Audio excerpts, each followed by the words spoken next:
Olá mundo, eu sou Ricardo Highlander. Na semana passada eu soltei a segunda parte do meu review sobre o livro Conan o Bárbaro, da editora Pipoca e Nanquim, falando um pouco sobre a tradução do primeiro conto, A Fênix na Espada. Só que no primeiro vídeo que eu soltei, eu falei que além de falar sobre a tradução, eu também ia comentar alguns aspectos das histórias, curiosidades, esse tipo de coisa. Só que gravando e editando o vídeo, que já ficou grande como tá, ia ficar bem maior ainda se eu colocasse essas questões extras além da tradução. Então eu resolvi separar em dois vídeos. E esse vídeo que você está vendo agora é só a parte com curiosidades e informações extras sobre o conto. Aproveite!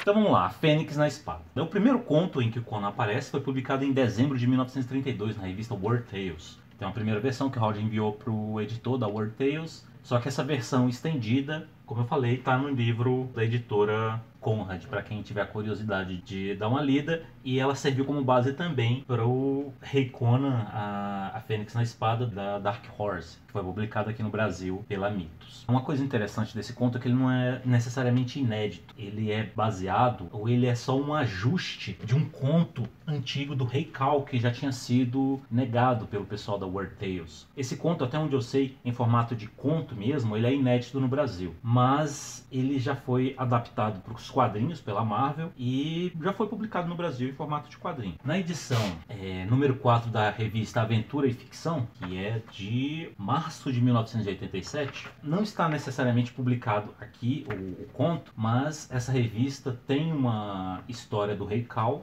e traz um excelente texto que fala da cronologia do Rei Khal conforme foi contada pela Marvel. E nesse texto da cronologia você tem aqui a descrição dessa história, a descrição desse conto, vale pela curiosidade. Mas a adaptação mesmo ocorreu nesse calhamaço de revistas aqui entre Conan o Bárbaro 20 e Conan o Bárbaro 34, que foi a adaptação de By the Axe I Rule, o conto do Khal, que foi recusado, e ele em muitos aspectos é absolutamente igual ao conto A Fênix na Espada.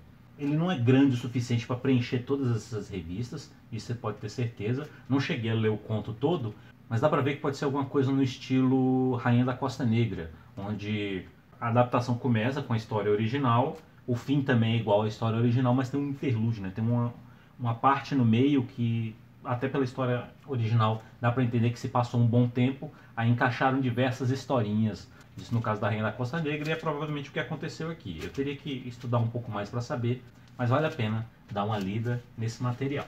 Cronologicamente falando, esse conto acontece logo no início do reinado do Rei Conan. Sei lá, passaram-se alguns meses e Conan está lá tendo problemas para lidar com um povo que está idolatrando o rei anterior, o rei Numedides, que era um merda, e de repente, depois que morreu, virou santo. A gente pode começar a análise desse conto pelo título, A Fênix na Espada. Fênix é um pássaro da mitologia grega, é um pássaro da nossa mitologia. Howard aproveitou isso na Era Iboriana. Tem outros casos nessa mesma história. Por exemplo, ele cita a Atlântida, fala também que o dragão é o símbolo da Aquilônia, cita também deuses que foram adorados, não sei se ainda são adorados, mas enfim, mas são deuses da nossa mitologia. Eu não sei se chamar religião de mitologia, o pessoal vai gostar muito, mas enfim. Mitra e Sete são citados nesse conto. E esses são deuses de religiões que existem ou existiram no mundo real. E ele também cita nações, Asgard e Vanaheim, que são nações míticas da mitologia nórdica. Por que eu estou citando isso? Porque Howard, inclusive é um ponto que muita gente critica os trabalhos dele, é que ele pega muitos termos de mitologias diversas e muitos termos da história mesmo, e mistura tudo numa espécie de coxa de retalhos para fazer isso que ele chama de Era Iboriana. E conforme você vai estudando história, conforme você vai estudando um pouco de mitologias e tudo mais, você vai vendo que talvez muita gente acabe se decepcionando e achando que Howard não tinha muita criatividade para criar o seu mundo. Eu, no entanto, não vejo nenhum problema nisso. Eu acho muito legal quando eu vou ver um texto de alguma coisa antiga e percebo que é de lá que vem a influência para determinadas coisas. E as influências não param nesse conto, obviamente. A gente vai ver isso durante toda a obra dele. Para citar alguns exemplos só de nações, que a gente vai ver em outros contos, tem Coríntia e Ofir, que são termos bíblicos. Tem Hiperbórea, Argos, Quitai, todos têm uma relação histórica ou pseudo-histórica ou de lendas e com história do mundo real. Howard pegou esses termos emprestados para fazer a Era Iboriana. Obviamente, eu não vou entrar em detalhes quanto a isso, pode ser que valha a pena fazer um vídeo separado só sobre esse assunto. Bom, esse conto é dividido em 5 capítulos, então vamos lá, capítulo 1.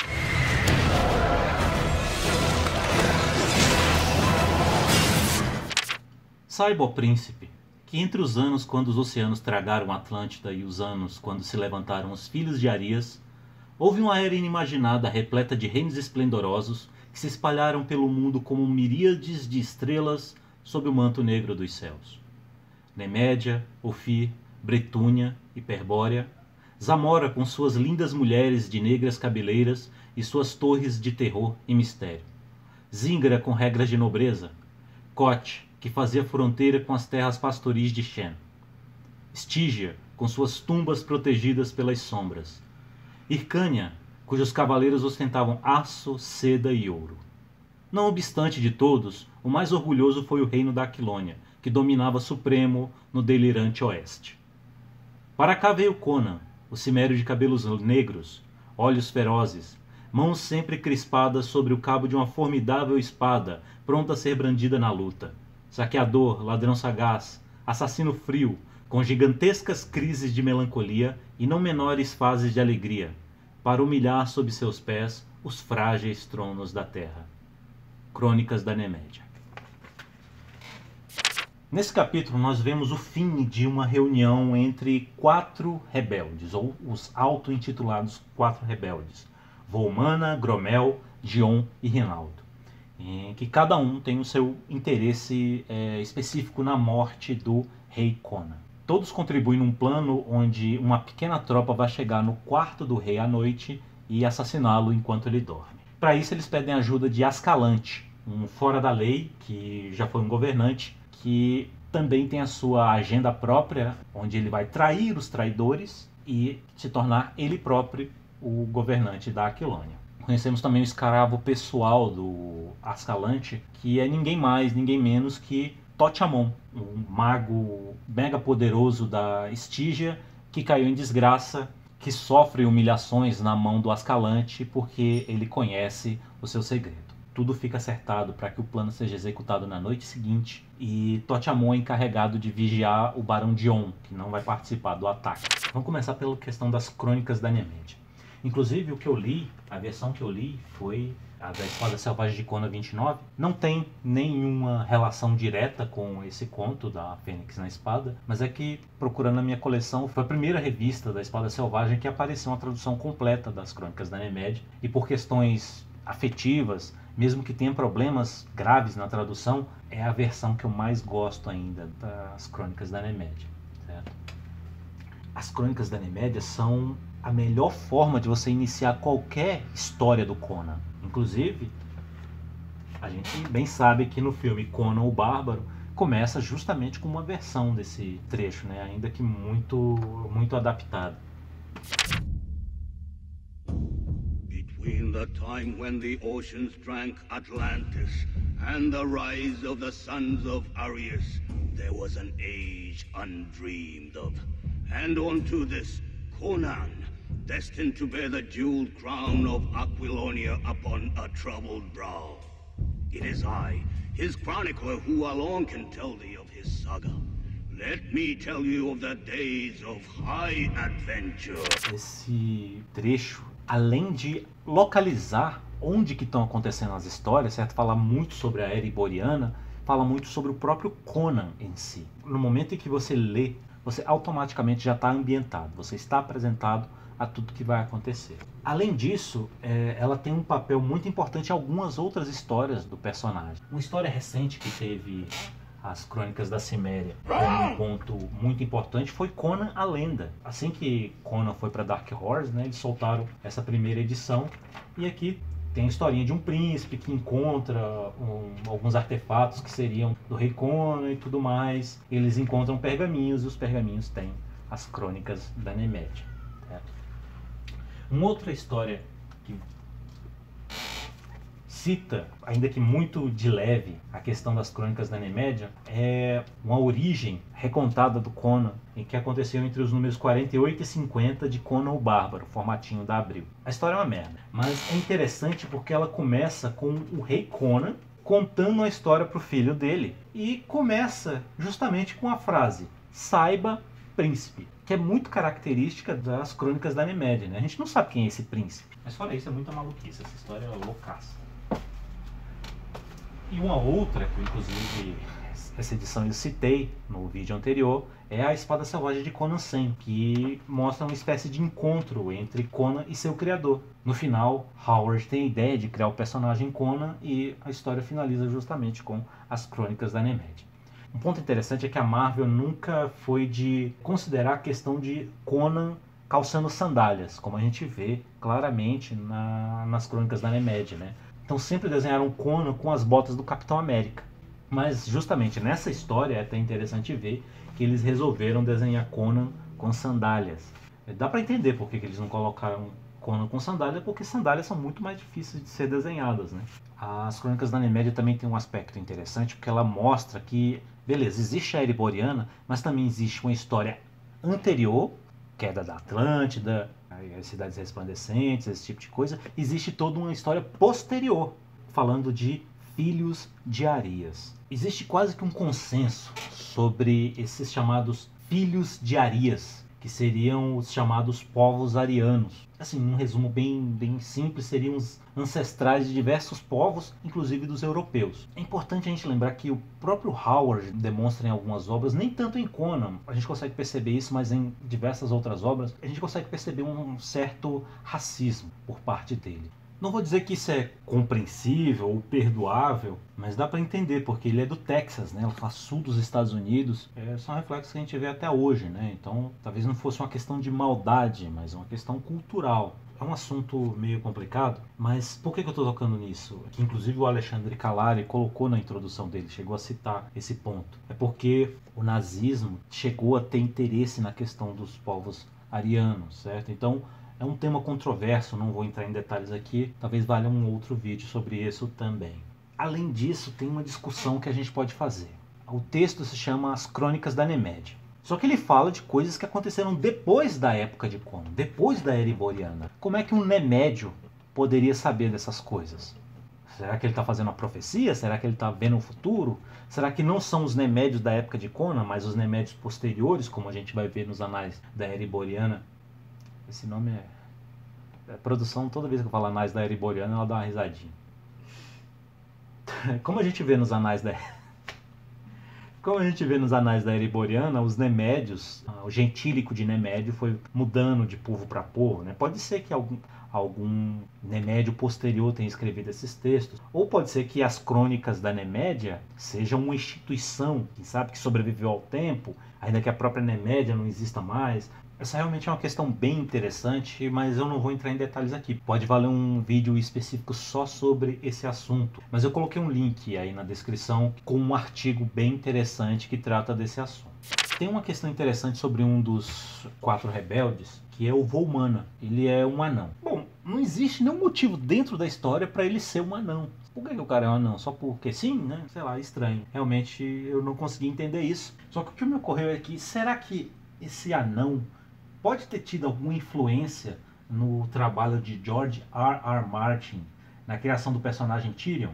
E não me parece tão absurda essa avaliação, até porque no próprio livro do Pipoca e Nanquim eles colocam uma citação do George R.R. Martin, dizendo que o ideal para os fãs de fantasia é você ler diversas outras obras, incluindo Conan, de Robert E. Howard, e outros personagens dele, como Bran McMorn, Solomon Kane e outros. O que você acha disso? Coloca aí nos comentários. Vamos pro capítulo 2?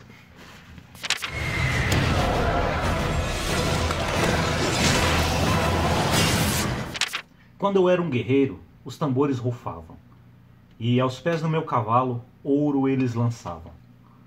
Mas agora que sou rei, julgam-me uma caça, e lançam adagas em minhas costas e veneno em minha taça. Nesse capítulo, Conan conversa com o seu braço direito, Próspero, ou Próspero, como que você acha que deve ser? Sobre o peso da coroa e como ele gostaria de acompanhar esse grande amigo, né, em sua viagem à Nemédia, que inclusive faz parte do plano do Ascalante deixar os aposentos do Conan desguarnecidos à noite. Eles conversam sobre a ingratidão do povo, sobre o bardo Rinaldo e sobre um mapa em que o Cimério está trabalhando. Tem só 2 pontos que eu queria colocar. Esse foi um dos capítulos que foi ajustado na versão que foi publicada, certo? Na versão estendida, esse capítulo era mais longo. No final, Conan começava a falar mais sobre a era iboriana. Na versão que foi publicada, ele só chegou a falar dos reinos do norte, que é Asgard e Vanaheim. Só que ele chegava a falar de vários outros reinos. Tudo isso foi cortado, porque o editor falou, não, o capítulo começa muito bem, mas depois se perde no final, então vamos dar uma reduzida e tal, e é totalmente compreensível. Só que o ponto mais interessante desse corte é que, para manter essa informação, ele tirou toda essa parte e transformou no quê? Nas crônicas da Nemédia. Era mais ou menos o que estava nessa explicação que Conan estava fazendo para Próspero sobre o mapa que ele está fazendo, porque os mapas da corte, né, os mapas da Aquilônia, eram incompletos sobre o norte, sobre o leste, uma coisa bem interessante que aconteceu, né? A gente perdeu um pouco da história, mas acabou sendo presenteado com um trecho que representa a era iboriana. Eu vou finalizar com uma pergunta que muita gente vai ficar incomodado. Você percebeu que Próspero e o Conan estão num local fechado, certo? Um quarto, alguma coisa assim. O Próspero está terminando de vestir a armadura. Por que o Próspero está vestindo a roupa na câmara onde o Conan está? Vamos para o capítulo 3.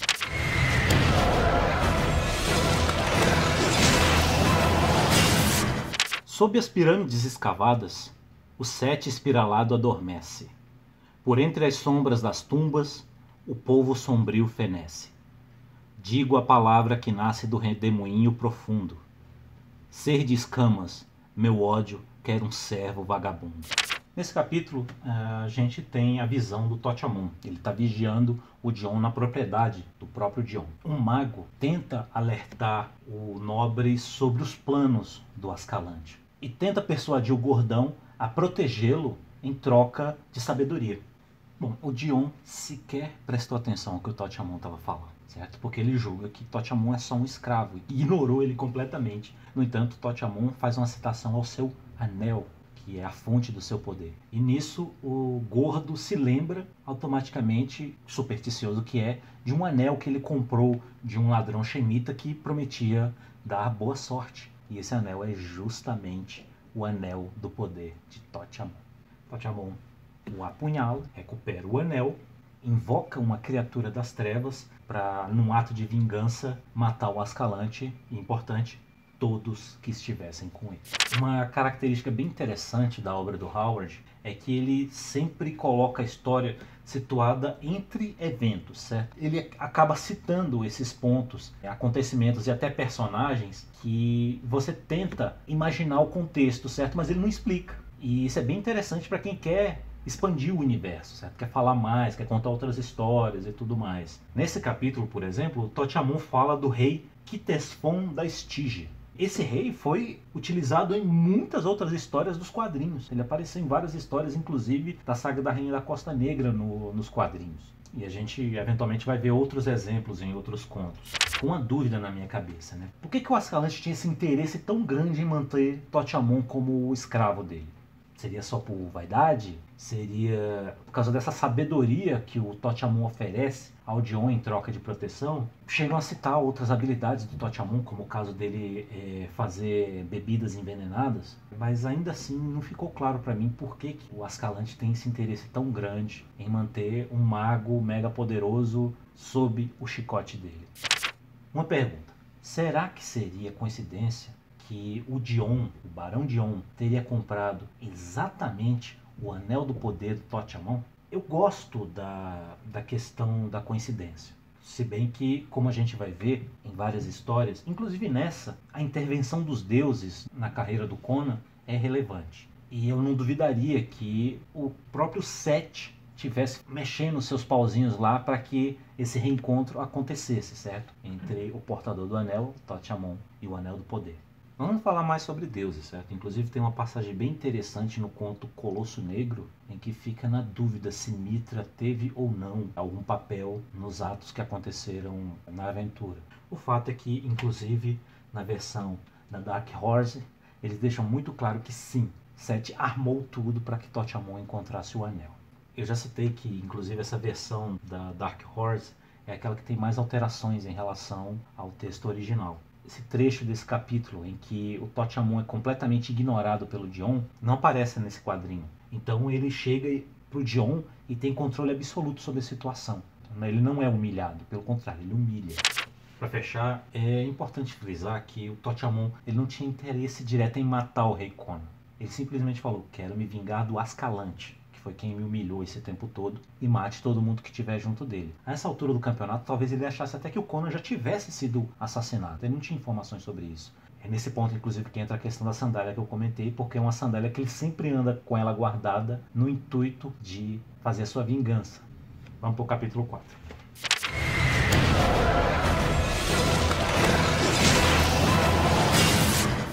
Quando o mundo era jovem e os homens eram fracos e os inimigos da noite caminhavam livremente, eu lutei contra Seth com fogo, com aço e com a seiva das árvores Upa.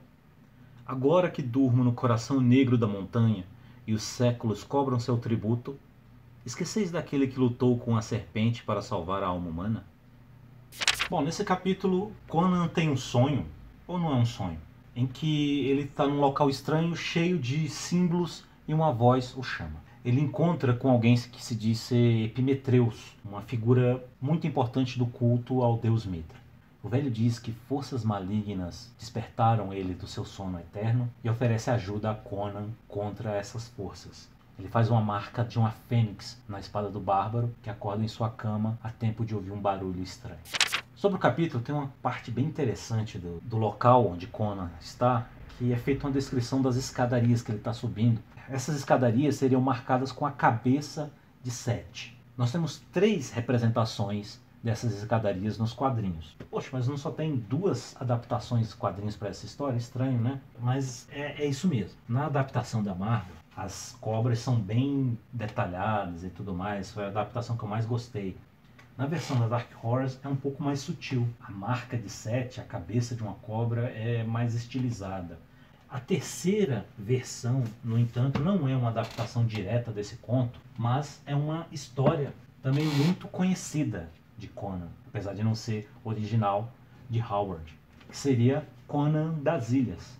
Nessa história, Epimetreus chama novamente o bárbaro para um bate-papo, né? E a partir desse bate-papo que ele resolve seguir caminho para um continente perdido que poderia ser a América, enfim. Aparece também ele subir uma escadaria que tem a efígie de Seth, essa daqui que eu achei a mais pobrinha, aliás, que é só uma cobra, que são cobras desenhadas no chão, certo? Mas é interessante a gente ver essa diferença para entender as concepções que cada artista teve. Vamos para o último capítulo, o capítulo 5?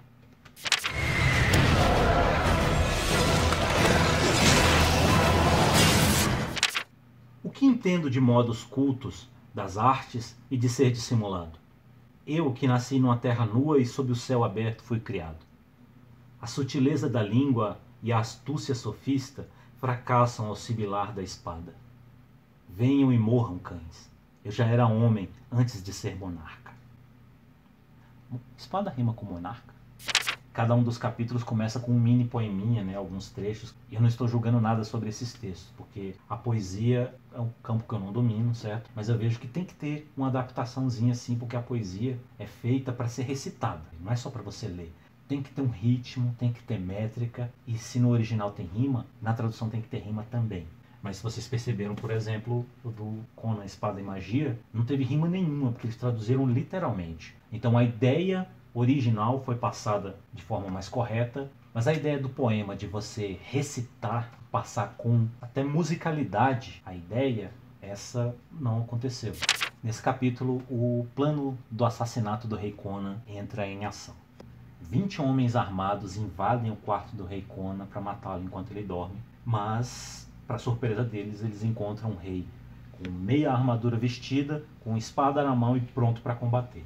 Segue uma batalha sangrenta, né? O bárbaro mata um monte dos adversários, inclusive 3 dos 4 rebeldes. A espada com a marca da Fênix é quebrada. Conan é gravemente ferido, está a ponto de ser morto, quando de repente a criatura das trevas evocada pelo Totiamon aparece, mata o Ascalante e avança para cima do rei Conan. Em desespero, ele acaba tateando no escuro, pega a espada quebrada, crava no monstro e o monstro morre instantaneamente.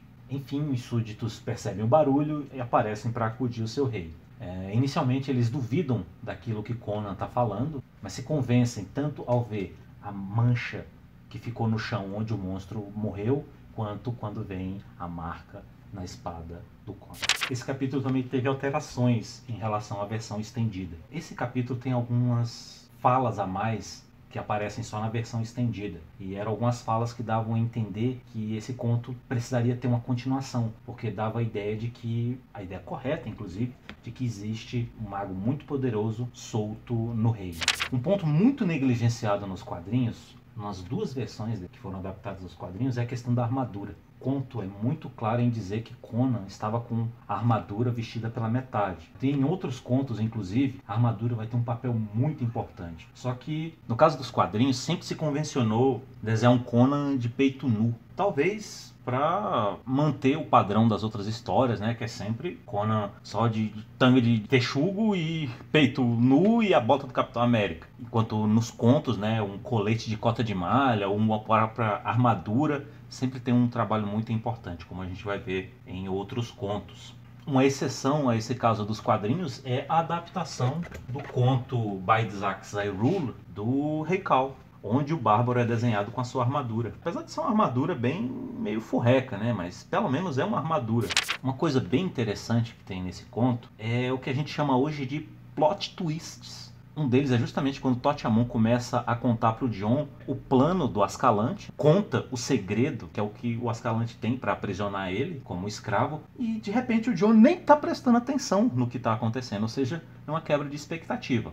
Plot twist. Um outro ponto que também é uma quebra de expectativa é que tem todo um capítulo focado na questão de que Epimetreus vem ao encontro de Conan, ou chama Conan ao encontro dele, coloca uma marca na espada do bárbaro e você automaticamente pensa, essa espada ficou foda, né? Essa espada ficou invencível. E não, logo no começo do combate ele taca a espada na cabeça do maluco lá que tá com o elmo e a espada quebra. Certo? Aí ele enfia o caco da espada na cara de mais um e pronto, joga a espada no chão porque ela não tem mais utilidade. Justamente pelo fato de que, como Epimetreus falou, a ajuda dele não estava focada nos inimigos humanos, e sim nos inimigos vindos das trevas, né, que iam precisar de mágica para serem derrotados. Tem um outro ponto da história que não chega a ser um plot twist, é um plot twist, digamos, para os personagens. Mas pra gente não, a gente já sabe o que está acontecendo, então não chega a ser uma surpresa. Que é o fato de que quando os 20 homens chegam lá, derrubam a porta do rei Conan, dão de cara com ele lá, meia armadura vestida e pronto para o combate. Para eles é uma tremenda surpresa, porque eles não esperavam isso, mas a gente já sabia, né? Porque a gente acompanhou num capítulo anterior que o Epimetreus foi lá e deu todas as dicas para ele. Inclusive, ele disse que não ia ajudar Conan com os inimigos humanos, mas ele acabou ajudando um pouquinho, porque ele acordou Conan um pouco antes do que ele acordaria naturalmente, né? E deu tempo dele meio que vestir a armadura e estar preparado. É uma sugestão que eu poderia fazer, não sei se funcionaria, mas seria que essa aventura fosse contada não na mesma ordem em que aconteceu, mas eventualmente com flashbacks. Então a gente acompanha os bandidos chegando lá para matar o rei Conan, eles derrubam a porta e de repente dão de frente com Conan lá. Aí vem um flashback contando que ele teve esse sonho e tal, não sei o que, até chegar nesse ponto. Ainda no assunto da espada, é interessante a gente ver que, diferente do que a gente vê no filme, ou nos filmes, a força do bárbaro não está na arma que ele empunha, está no braço. Tanto que não importa, ele não quer espadas mágicas. Quebrou essa espada, ele vai lá e pega outra. Quebrou a espada dele, ele foi lá e pegou um machado velho que estava na parede há uns 50 anos.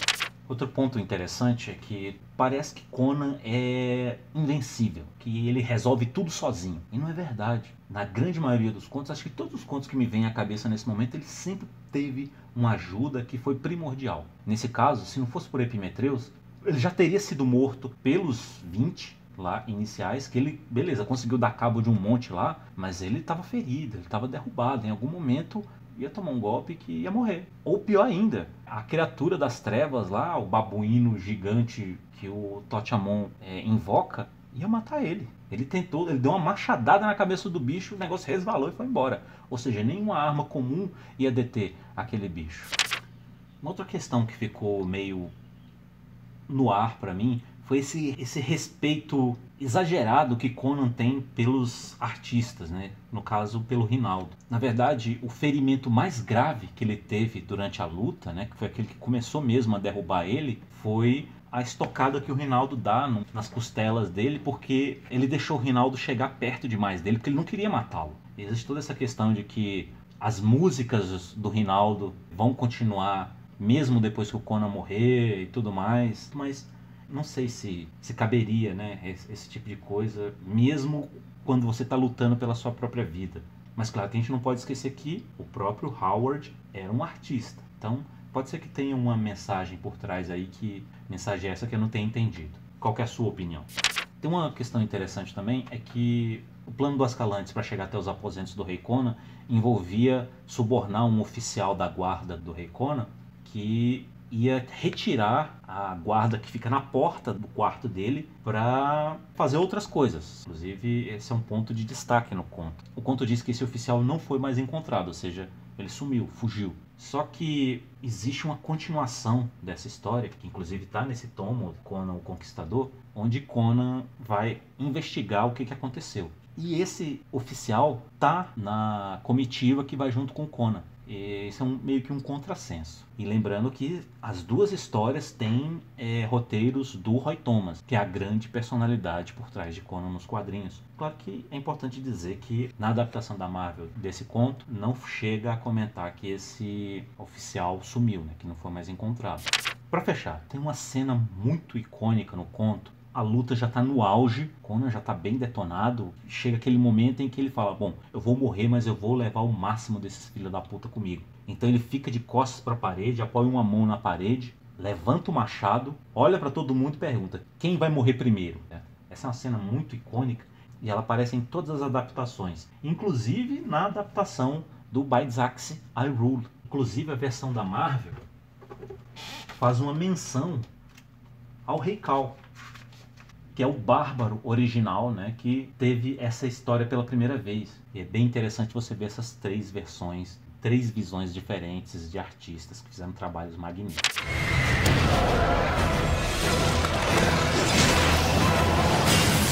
E bom, para finalizar, não esqueçam: like, compartilhamento, inscrição, sininho, só para quem merece.